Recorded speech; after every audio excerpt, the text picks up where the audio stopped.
दोस्तों, सुशांत सिंह राजपूत के केस में मुंबई में भयंकर बवाल हुआ है, भयंकर संग्राम हुआ है। हालात ये थे कि एक शख्स महाराष्ट्र के मंत्री आदित्य ठाकरे तक पहुंच गया। जी हाँ, और बहुत कुछ कह दिया, क्योंकि तैयारी पूरी तरह से बदले की थी, तैयारी पूरी तरह से एक्शन की थी। प्लान पूरा यही था, मगर हुआ कुछ ऐसा कि पहले ही ढेर हो गया। तो क्या हुआ मुंबई में? कैसे सुशांत केस में फिर हो गया महाबवाल और आदित्य ठाकरे तक कैसे पहुंचा वो शख्स? फिर क्या हुआ और फाइनल अपडेट क्या है, सब कुछ आपको बताते हैं। आप भी वीडियो को लाइक और शेयर कर अपना प्यार और सपोर्ट दिखाएं और कमेंट में आप भी अपनी बात, अपनी राय जरूर रखें कि आपको ये शख्स कितना सही लगा या कितना गलत लगा। तो सुशांत सिंह राजपूत ड्रग के केस वाले मामले में भले ही कुछ कार्रवाई हुई, चार्जशीट भी फाइल हुई, सप्लीमेंट्री चार्जशीट की भी तैयारी है, कई लोग अरेस्ट हुए, कुछ लोग तो अब भी जेल के अंदर हैं, जिनमें पापी पिठानी भी शामिल है। मगर सुशांत के खत्म होने के केस में, सुशांत के प्राइमरी केस में अब तक कुछ भी नहीं हुआ है। जी हाँ, सीबीआई मामले की जांच कर रही है, एम्स से भी मदद ली गई, कई तरह की पूछताछ हुई, मगर अब तक कुछ भी निकल कर नहीं आया है। यहाँ तक कि एक भी क्लू अब तक सामने नहीं आया, कुछ भी कंक्रीट सामने नहीं आया। अब हालांकि आरोप कई लोगों पर लगते रहे, कभी सुशांत के साथ रूम में रहने वाले लोगों पर लगे, तो कभी सुशांत के राइवल्स फिल्म इंडस्ट्री के लोगों पर लगे। और वहीं केंद्रीय मंत्री नारायण राणे और उनके बेटे नीतीश राणे ने तो कई पॉलिटिकल लोगों तक पर आरोप लगा डाले और सुशांत के साथ गलत होने का पक्का दावा कर लिया। हालांकि किसी भी दावे के पक्ष में कोई भी सबूत ये लोग पेश नहीं कर पाए। अब नया अपडेट ये है दोस्तों कि एक शख्स महाराष्ट्र सरकार के मंत्री आदित्य ठाकरे तक पहुंच गया। जी हाँ, ये शख्स खुद को सुशांत का फैन यानी कि सुशांत का दोस्त कहता रहा और वो अचानक आदित्य ठाकरे तक पहुंच गया। अब कैसे क्या क्या हुआ वो सिलसिलेवार तरीके से आपको बताते हैं, समझाते हैं। एक शख्स ने खुद को सुशांत का फैन बताते हुए 8 दिसंबर की आधी रात को आदित्य ठाकरे के व्हाट्सएप पर मैसेज किया और आदित्य ठाकरे को सुशांत की मौत का जिम्मेदार ठहरा दिया और कहा कि उसने ही यानी आदित्य ठाकरे ने ही सुशांत सिंह राजपूत को मारा है। इतना ही नहीं, वो शख्स यहीं पर नहीं रुका, उसके बाद उसने लगातार 3 फोन कॉल्स किए आदित्य ठाकरे को, लेकिन ठाकरे ने एक भी कॉल रिसीव नहीं किया। मगर इसके बाद उसी शख्स ने बेहद हैरानी भरा काम कर लिया। जी हाँ, अब फोन कॉल नहीं उठा तो उसी शख्स ने आदित्य ठाकरे को मैसेज भेज दिया और इस बार खत्म करने की धमकी दे डाली। जी हाँ, ऐसा ही कुछ हुआ। भेजे गए मैसेज में आरोपी ने लिखा, तूने सुशांत सिंह राजपूत को मारा, अगला नंबर तेरा होगा। यही नहीं, उस शख्स ने ठाकरे को भेजे मैसेज में अपशब्दों का भी इस्तेमाल किया। बस फिर क्या था, मुंबई में बवाल मच गया। आदित्य ठाकरे ने पुलिस को शिकायत की। 8 दिसंबर को इन मैसेजेस पर तुरंत ही तकनीक के सहारे जांच शुरू हो गई और पता करने की कोशिश की गई कि आखिर कहां से और कैसे ये सब कुछ हुआ। तो कुछ समय बाद इसका पता चल ही गया। ठाकरे को धमकी देने वाले शख्स, जो कि खुद को सुशांत का फैन बता रहा था, उसकी लोकेशन पता चल गई। जी हाँ, लोकेशन उसकी बेंगलुरु पाई गई। तुरंत ही मुंबई पुलिस बेंगलुरु पहुंची और उसे गिरफ्तार कर लिया गया। कई धाराओं में केस भी दर्ज कर लिया गया। शख्स का नाम जय सिंह बताया जा रहा है और उसकी उम्र 34 साल बताई जा रही है। बताया यह भी जा रहा है कि वो सुशांत सिंह राजपूत के जाने के बाद से बेहद परेशान रह रहा था और इस बार सीधे महाराष्ट्र सरकार के मंत्री आदित्य ठाकरे को धमकी दे डाली, जिसके बाद तुरंत ही उसे पकड़ भी लिया गया।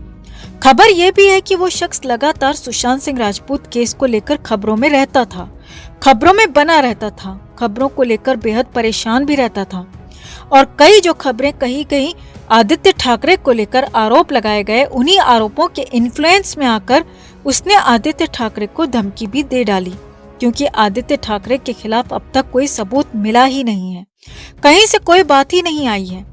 लेकिन फिर भी कुछ लोगों ने आदित्य ठाकरे पर सीधे सीधे आरोप लगाया, जिसके बाद उसी का असर ये माना जा रहा है कि जय सिंह नाम का ये शख्स आदित्य ठाकरे तक पहुंचा। आदित्य ठाकरे को पहले फोन कॉल किया और जब फोन कॉल नहीं उठा तो उसके बाद सीधे व्हाट्सएप पर मैसेज कर दिया, धमकी दे डाली और यहाँ तक लिख दिया कि अब बारी आदित्य ठाकरे की है। हालांकि ऐसा कुछ होता उससे पहले ही उसे गिरफ्तार कर लिया गया, पकड़ लिया गया। अब ऐसा पहली बार हुआ है जब सुशांत सिंह राजपूत के मामले में इस तरह का वाकया सामने आया है और मुंबई में महाराष्ट्र सरकार के मंत्री आदित्य ठाकरे को धमकी दी गई। जी हाँ, अब देखना होगा कि इस मामले में आगे क्या होता है। सुशांत के मामले में कब और कैसे आगे जांच बढ़ती है। तो आपका इस पूरे मामले पर क्या कहना है दोस्तों? क्या आपको भी लगता है कि सुशांत केस में कहीं न कहीं कुछ न कुछ तो बेबी पेंगुइन का हाथ है, या आपको लगता है कि ये सब सिर्फ बनाई गई बातें हैं?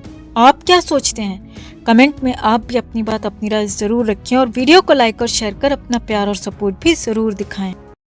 तो सुशांत सिंह राजपूत को लेकर जो नया खुलासा हुआ है वो बेहद ही चौंकाने वाला है और सबसे बड़ी बात यह है दोस्तों कि ये खुलासा, ये दावा केंद्रीय मंत्री ने किया है और इसीलिए भी इस पर भरोसा ज्यादा बढ़ रहा है। सुशांत को लेकर बाथरूम थ्योरी की जो बात सामने आई है उसके मुताबिक पहले सुशांत को बाथरूम में मारा गया और फिर बाथरूम से 4 लोग सुशांत को घसीट कर बेडरूम लेकर आए और फिर इस दौरान सुशांत के साथ मारपीट भी की गई। उनका पैर तक तोड़ दिया गया और फिर किसी को कुछ ना पता चले इसके लिए पंखे से लटकाने का पूरा प्लान बना लिया। ये सब कुछ केंद्रीय मंत्री नारायण राणे ने खुलासे किए हैं और यही नहीं, राणे उन 4 लोगों के नाम भी बताने को तैयार हो गए हैं। अब वो नाम भी आपको बताएंगी, लेकिन पहले देखिए कि सीबीआई को लेकर क्या खबर है। तो सूत्रों के मुताबिक बड़ी खबर ये है कि सीबीआई ने नारायण राणे से संपर्क किया है और नारायण राणे के इस मामले में बयान दर्ज कराए जा सकते हैं। जी हाँ, ये बड़ी खबर आपको बता रहे हैं सुशांत सिंह राजपूत के केस में, क्योंकि इसके लिए तारीख भी करीब करीब तय हो गई है। दिसंबर के पहले पखवाड़े में नारायण राणे से इसे लेकर बातचीत हो सकती है और नारायण राणे सीबीआई के सामने बयान अपना दर्ज करा सकते हैं। पहले भी राणे ने कई तरह के आरोप सुशांत सिंह राजपूत के केस में, दिशा सालियान के केस में लगाए थे, मगर तब राणे के पास पुख्ता सबूत नहीं थे, पुख्ता गवाह नहीं थी। मगर इस बार नारायण राणे का कहना है कि पुख्ता सबूतों के साथ वो आए हैं और इस मामले में 4 लोगों के नाम बताने को भी तैयार हैं। अब आगे बढ़ने से पहले आपको बड़ी बात बता दें कि पहले भी नारायण राणे ने सुशांत को लेकर बयान दिए थे, लेकिन तब राणे सिर्फ एक बीजेपी नेता थे। लेकिन अब राणे एक केंद्र सरकार में, मोदी सरकार में मंत्री हैं, कैबिनेट मंत्री हैं और उनके हर बयान के मायने होते हैं।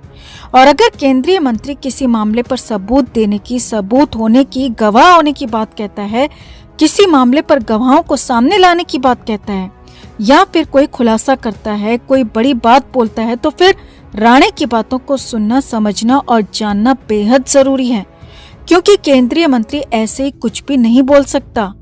नारायण राणे ने 4 लोगों के नाम भी बताने की बात कही है। राणे के मुताबिक ये लोग बेहद प्रभावशाली हैं, जिसमें से एक शख्स प्रभावशाली राजनीति से जुड़ा है, दूसरा शख्स उसका ही करीबी दोस्त है, जबकि राणे के मुताबिक 2 अन्य लोग भी हैं जो कि फिल्म इंडस्ट्री से जुड़े हैं और राणे के मुताबिक इन्हीं लोगों ने सुशांत सिंह राजपूत को खत्म किया।